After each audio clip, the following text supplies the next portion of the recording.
Oh no, it is that time again. We are tier ranking the best pros in Call of Duty Modern Warfare in the Call of Duty League. Of course, this can get a little bit controversial, so please do not skip this intro because we're gonna have to explain the foundation, the baseline for why we're ranking the players where we're ranking, basically the grading scale for how we're judging these guys. So it's really important, otherwise y'all be dropping some flaming comments about everything going on without having any clue why I was ranking them where I'm ranking them. So basically how this goes down, this is the tier list that we're working off of. S tier, elite, great, good, decent, replaceable, and you gotta have 6, 12, 12, 12, 12, 6 lined up there. So it forces you to make some pretty difficult decisions with how you want to separate the tiers out here, and it gets really juicy. So of course, we're going into COD Champs. It's only a few weeks away now. We've had the whole regular season of Modern Warfare now at this point to talk about these players, to learn about these players, and figure out what's going on in the world of Modern Warfare and in the Call of Duty League with all these guys. So this is what's important. Basically in this video, I'm gonna be ranking them mostly off of what to expect from them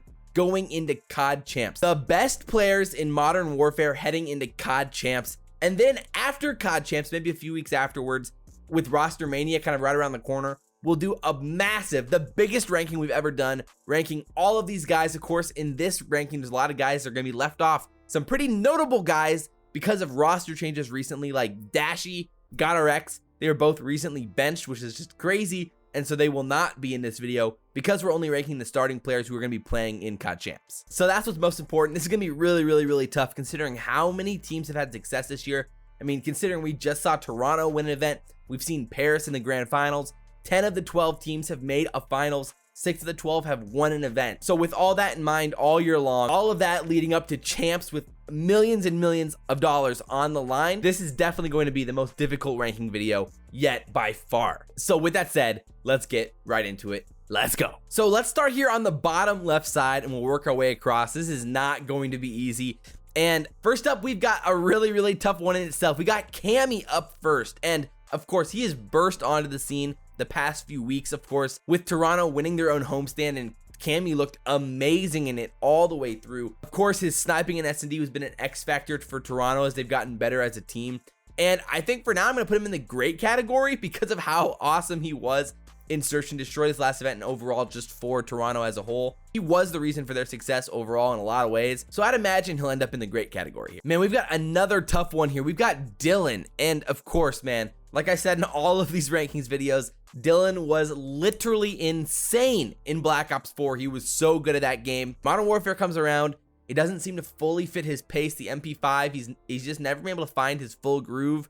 And I mean, last year you probably would have put him in like an S tier, like an elite player in Black Ops 4. So maybe Cold War will be a little bit better for him. But this year overall, he's underperformed as a whole. And I think I need to put him in the good category, which is just mind blowing that Modern Warfare can get Dylan into the good category because of how great he was in the past. Frosty is up next, and at the beginning of the year, I was really skeptical of Frosty as a whole. I wasn't really sure how he was going to play and how he was going to develop as a player coming from Halo and all of that. These past maybe month and a half or so, obviously with the Mutineers playing extremely well, he's been playing a lot better lately. So I think I'm going to put him in great for now. There's a chance he moves down to the good category depending on who else ends up there. But lately, he's been real nice for the Mutineers. So Zed is up next. He's probably on the lower side of things here. I'm going to imagine I'll put him in decent. Zed and Kismet have kind of been the two SMGs for Paris this year. And they've definitely struggled overall. After the first few events of the year, they've been really struggling.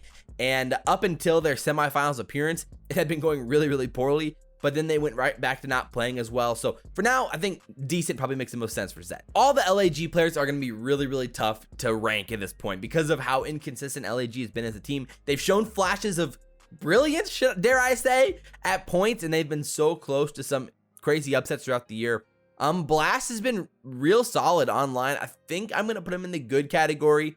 I mean, since it came to online, he's been good. I think he's like a 1.09 KD on the year, which is nice. Of course, again, precursor, like I always have to say, KD does not mean everything. It only shows like just a slight picture of what they've been doing throughout the year, and especially season-long stats with so much COD being played. There's a lot of different variables with season-long stats, but overall, Blast has been a pretty consistent player for LAG throughout the year, and is deserving of a good category. You know, Priestahh's been a tough case as well this year. Of course, he benched himself, you know, on Mutineers, and they dropped him, then traded him to the Huntsmen, and he reunited with Arcitys, and the twins have been going at it. I think good probably makes the most sense for Priestahh. He's an important piece for teams in Modern Warfare. with how he plays and pushes the pace, and is a really aggressive player that his teammates can play off of, and he makes his teammates better. So overall, I think Priestahh makes a lot of sense to fit inside that good category as well. So Assault is sitting here next, and man, again, the Rokkr were dominant at the beginning of the year. They were so good. I'm pretty sure I had him in the elite category at the beginning of the year because of how good he was. Things have just slowly not gone the Rokkr's way. I just have very little confidence in them as a team. Of course, they did recently drop GodRx for Exceed, who we've seen just a little bit this year, which we'll talk about here in a second. It's a tough call between great and good. There's so many good ARs this year, and so I think I'm going to put him in good for now, which is just crazy. What a fall from grace for the Rokkr as a whole, and I hate doing that. It feels terrible. LAG here once again, and Decimate, again, he's been decent. He's been solid this year. Nothing crazy for him. I would say near the front end of the decent category. He's been pretty good. But with where LAG has been these past few events, it's hard to have any confidence in any of them that much.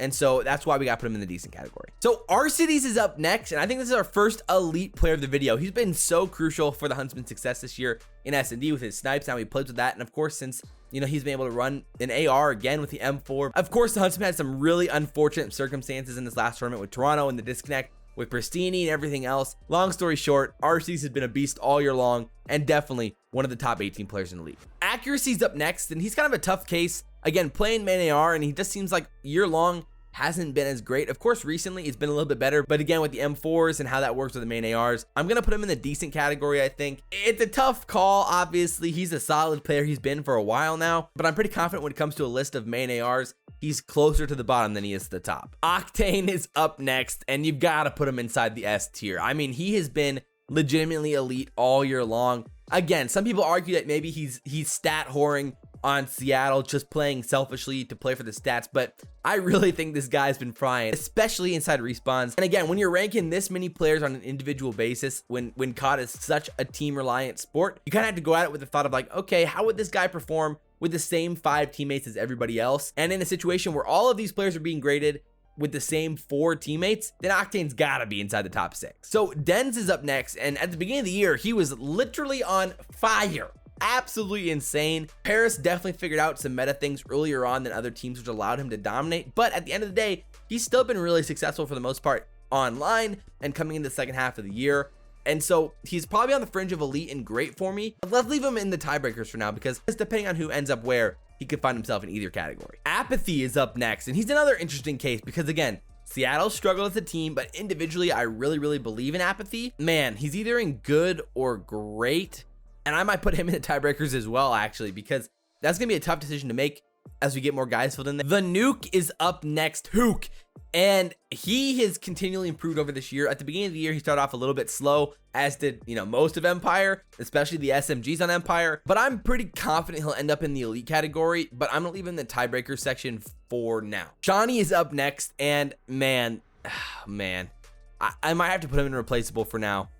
I still think that if London was playing with Rated, they might be a better team now with having Zero on the squad. I'm definitely not convinced that Shawnee's the answer for this team long term and that he makes them better as a team. I'm pretty confident that if COVID wouldn't have hit and wouldn't have had so many complications with moving to the States, that they would have picked up one of like the either War or Singularity guys and probably tried them out. So let's just leave Shawnee replaceable for now. We got the Stallion up next. And of course, New York has seen a lot more success here the past few months, past 2 months or so than they had at the beginning of the year, to say the least. A lot of that thanks to Mack, of course, bringing in a little bit more slaying power than what they had before. Zuma has been improving as well. I think I'm going to put him in the great category. He's definitely been an important piece to this team overall, so let's leave him in great for now. Scraps is a really tough case as well. He's had a few events this year where he's absolutely dominated, like the last London event. He had like a 1.23 KD. He was nuts. He was on fire all year long.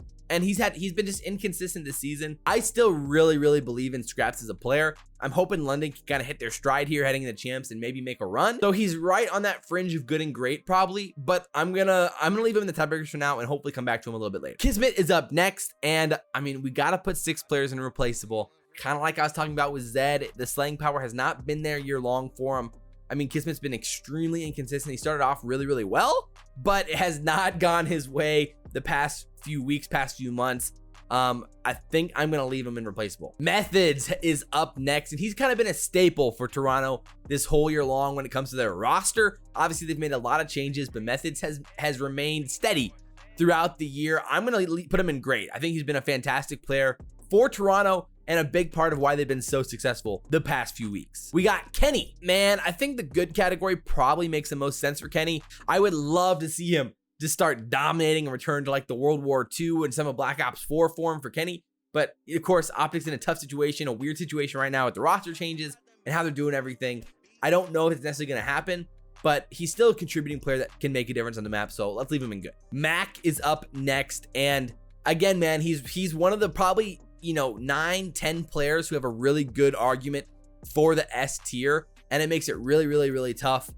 I think, in my opinion, he's just going to be slightly outside the S tier, probably in the elite category, sitting at like 7 or 8, probably. That's really, really, really tough. There's a chance that he can move up depending on what we end up doing with the other guys. So let's just leave him in the tiebreakers then and see what happens. Silly is another guy who's just like, it's just been a weird season for him as well. Again, I would say he's probably in the decent category for Modern Warfare. In the past, he's been fantastic in other games.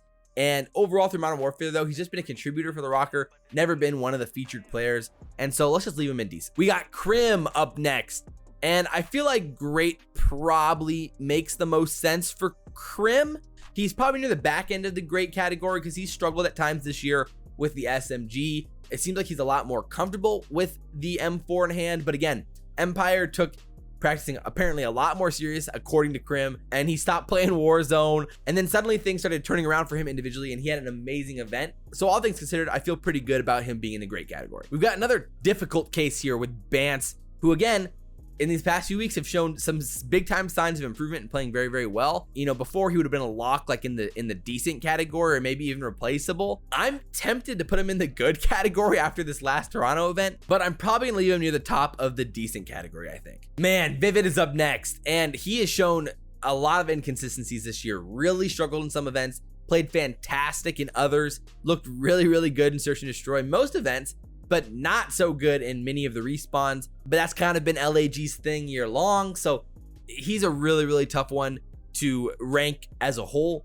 When you consider his game overall, I feel like you got to put him in the decent category, but he has potential to be in the good or even great category one day, or maybe next year as well. So let's just stick with him in decent. Shox is up next, and oh man, he's somewhere here on the fringe of decent and replaceable. Let's leave him in the tiebreakers for now and see what else we come up with. And we'll come back to him in a little bit.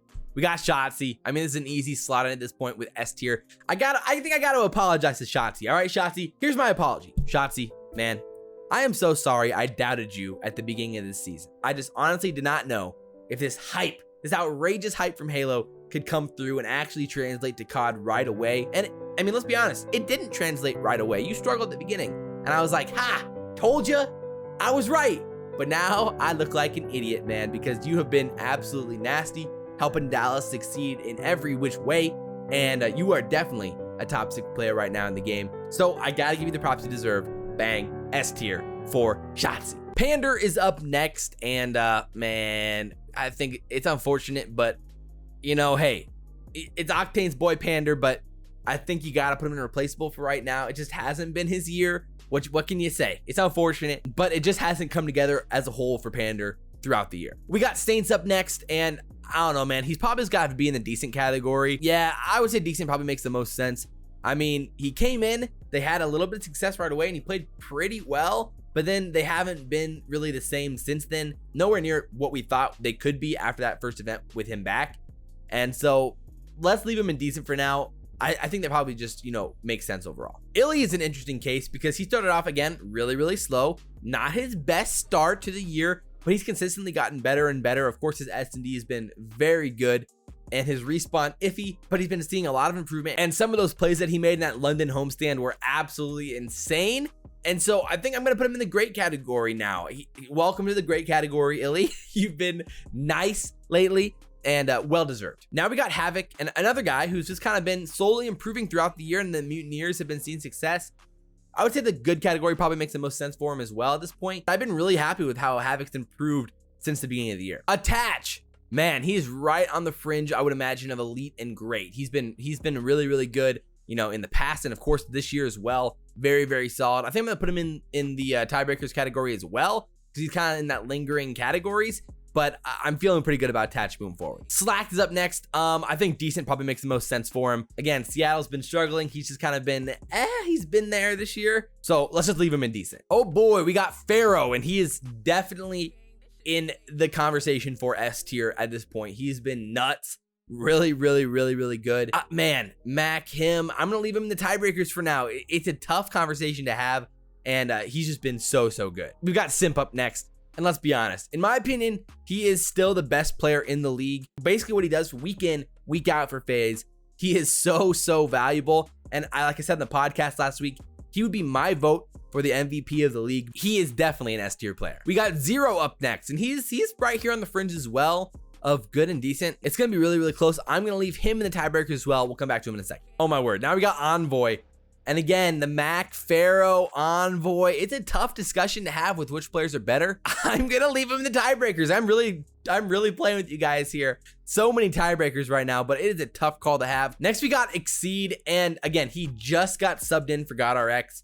I mean, I'm gonna put him in replaceable for now, but we haven't even seen him play basically at all. We saw him play just a little bit when Alex was gone, and he kind of got pooped on. So, you know, hey, it happens to the best of us, but for now we'll leave Exceed in replaceable, but he could easily find himself way up if the hype around the Rokkr is real, because Saints saying they've been absolutely dominating. Clay is up next, and I mean, you gotta put him in great at this point right now. I mean, Dallas been playing so well this year. You got Crim, Illy, and Clay all in elite. I think it makes sense for one of the best teams in the league right now. Clay has been awesome. Proto's up next, and again, it's just been not going Seattle's way this year. They've been one of the most tragic teams.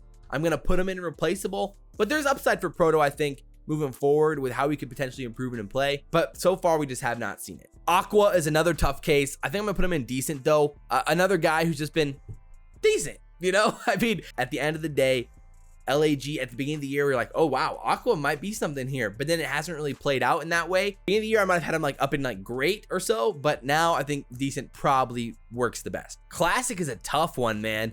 I might put him in the tiebreakers here with Zero. That probably is, we'll talk about him more in a second. Luca, he's had some moments of brilliance this year.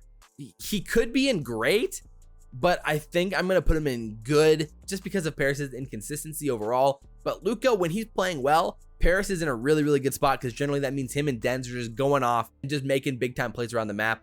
But for now, let's leave him in good. Oh boy, Tej is up next. Let's just put him in. Let's put him in the tiebreakers for now and come back to him in a second. All right, Skies. Oh my word. It's really tough. I think I need to put him in the S tier though, based off how good Florida has been lately. Skies has been a massive piece of that. I mean, that's crazy with the rise of Skies at the beginning of this year. We weren't exactly sure how that would play out. He had a pretty good start to the year individually, even though the Mutineers weren't seeing a ton of success. But obviously during their run, Skies has been amazing. Major Maniac is our next one up here. And I think I got to throw him in the great category. Again, he's been such a nice contributor for FaZe year long. He's been incredibly consistent. I mean, rarely is he getting absolutely destroyed. Of course, he's one of the slower players in the league. So, you know, his job is just to win rotations, play map control, and he does that very well for FaZe while the SMGs are out there slaying. I think he's been playing fantastic. Let's get him in the great category. Scump is a tough case. Again, the name immediately makes you want to for sure lock him into the elite category, which where all of our elite category players must be over here or something, because we only have one so far, one in the world. But at the end of the day, I do think he is a top 18 player in the league. His S&D is really good. He struggled just a little bit at times, has been a little bit inconsistent, but I do have faith that Scump will be in pretty good shape coming into champs, and he should be putting on a performance. And we saw what Scump did last year at champs, literally dominated. And so I would imagine he'll be playing pretty well coming the next few weeks here. So let's leave Scump in elite. Alex, again, another tough case here, because he was so good at the beginning of the year. He was slaying out, man. The Rokkr were on fire. They were slaying out, dominating, but now heading into COD champs, I don't think it's, you know, possible to put him much higher than good. Coming off of his injury, whatever it was with the rehab with his thumb, not an ideal situation overall. And you know, the Rokkr just haven't been able to find that groove. Alex hasn't really been able to find that groove either. I think good probably feels about right. Sim's up next. Let's throw him in decent. I think probably would work about right. Once in a while, he's just going absolutely off, and he has those moments where you're like, whoa, there is some massive potential there, you know. But overall this year, he's kind of just been there, not fantastic for the Rokkr as a whole. So let's just stick him in decent. Next up, we got Priestahh. Man, I'm gonna throw him in the tiebreaker section right here. I'm not exactly sure. We'll talk about it more in a second. Owakening is up next, and of course, you know, since he's joined the league, Florida has dominated. They won their first 2 events with him in the lineup, and he has been insane. Obviously, he's been so good, people think he's cheating because he's been so good. I don't think he's a top 6 player in the league, but he's really close, and I'm sure a handful of people would argue that he is a top 6 player in the league, but he's definitely a top 18 player right now. Owakening has been absolutely nasty. Then we got Abizi, and Abizi just is coming off his best event of the whole season by far. He struggled a little bit more than normal, but this last event, FaZe was on fire up until the finals, where they ended up losing game 5 to Toronto, obviously. But Abizi is a big reason why they were playing so well, and he's definitely a top 18 player in the league. Put him in that elite category for sure. Next, we got Temp, and in this past few weeks, you know, few months since New York started playing pretty well, I think he's been a great player. Temp has been back into pretty good form here, and I really believe in him as a player. Let's leave him in great. Next, we got Slasher. And I mean, you gotta put him inside the elite category. I know he struggled a little bit more since Hollow and Draza joined, but at the end of the day, year long, he has been amazing and had some of the best plays the whole year. So I truly believe Slasher individually is a top 18 player for sure. Of course, we got Formal, and in the same boat, he's fantastic and a top 18 player, 100%. He has been very good overall, except for the one event where he pulled out an SMG, and that did not go his way. But other than that, he has been awesome, and of course, a top 18 player. Next, we got Cellium, and man, he's a lock inside my top 6. Cellium has been so good all year long. I think a lot of people would pick him as the MVP of the league. Like I said, I have Simp, but I have no problem with somebody taking Cellium as well. Just insane for FaZe all year long. So Draza and Hollow, we got up next here. I mean, they've been pretty impressive since they joined. I kind of want to put them both here into good. Obviously, their second event was significantly better than their first event, but I actually have a lot of confidence in both of these guys moving forward to be a pretty solid player at champs. And OpTic, maybe because of that, is a little bit of a dark horse because they're going to have 3 weeks of pretty good practice here leading into champs. And depending on if maybe they end up moving out for champs to play somewhere else potentially. I mean, Draza and Hollow have both been pretty solid. I'll leave them in good. Next, we got Kleenex, and I think as well, I think he's been a good player, especially since he joined back in the starting lineup. He's had a weird year with how that's been playing with playing time, but I really believe in Kleenex as a player and think he's going to be really solid moving into champs as well. Last but certainly not least, we've got Wuskin. And here's the debate, guys. All right, we got Wuskin, we got Mack, we got Pharaoh, and we've got Envoy. I think these are kind of the last 4 guys to have an argument for the S tier. I really struggle with this because these guys are all fantastic players. We already have Skies, and it's a tough debate for me between Skies and Wuskin on who's better. And then you're debating between Envoy, who they play different roles, and you got Pharaoh and Mack, and oh, it's really tough. And so my thing all year long has been give the tiebreaker to the SMG player because statistically they may not be as good, but they're making a massive impact on the map, and we've seen that with Envoy this whole year is his ability in S&D and his ability to make plays in domination and make those clutch plays. I personally would have no problem with somebody putting Wuskin in the S tier over Skies or Envoy because Wuskin has been so insane all year long, and I feel really bad for not having him in the S tier because I'd rather have Wuskin's Insertion Destroy than Skies for sure. He has been nuts. He snipes so well. I mean, again, Pharaoh and Mack, they both had massive impacts for their team, and they are right there on the cusp, but I think I'm going to put them in elite. And I feel so bad for not having Wuskin's inside the top 6. That hurts my soul. But because the Mutineers have been so dominant, it's impossible not to have at least one of them inside the S tier. And that's kind of where the tiebreaker comes in for me, with Envoy running the sub and with Skies, you know, winning events here the past few weeks. So we need 3 more guys for the elite category here, and this is what we got. We got Dens, we got Huke, we got Priestahh, and we got Attach. Even though Priestahh has been, you know, so good in his career and how great he's been, I think he might be the odd man out here just because of his inconsistency this season and his kind of like lack of like progression as a player. Like, for example, like Huke, who started off pretty slow, has gotten better and better. Dens was insane at the beginning of the year and then had a little bit of a lull and then has looked really good recently. I think I'm giving the slight edge to Dens, to Huke, and to Attach inside the elite category there, right at the end of the elite category. But those tier breaks are insanely difficult, guys. I hate doing this and dropping any of those guys down because having Priestahh in great does not feel right. We've got 10 in great now and only need 2 more. So I think that makes my decision pretty easy overall. We'll throw in apathy and we'll throw in scraps inside the great categories. Now we need to throw classic or zero into the good category, which I think I'm going to reward the Ultra's recent success and put classic into the good category. He's been pretty consistent this year overall. Of course, he had like pretty much like one really bad event and that kind of cost him a little bit, but we'll throw zero down to the decent category, which leaves a little bit of a split here between Tej and Shocks. Man, I'm going to put Shocks in replaceable and leave Tej in decent, although Tej has not been great in himself this year either. So here it is, guys. Here's the controversy, the nuclear bomb waiting to happen. I mean, of course, I appreciate you guys tuning in and listen to me babble for all this time. I do appreciate it. Drop all your comments down below. I'll be replying and trying to argue a few things, throw some stats your way. If you have some disagreements, of course, I love having those discussions. You know, hit me up on Twitter. I stream a lot as well, so be on the lookout for that. And the podcast, of course, we talk a lot about these guys and everything else going on in the CoD League. So the Best of 3 podcast comes out every Tuesday. So be on the lookout for the next episode as well. So again, thanks to everybody for watching. I do appreciate all the support. I'm trying to do this full time, and I cannot do that without you guys. So I really do appreciate everything. But like always, like, comment, subscribe if you guys enjoyed it. And as always, I'm your boy, Salvation Elite, and we will see you next time.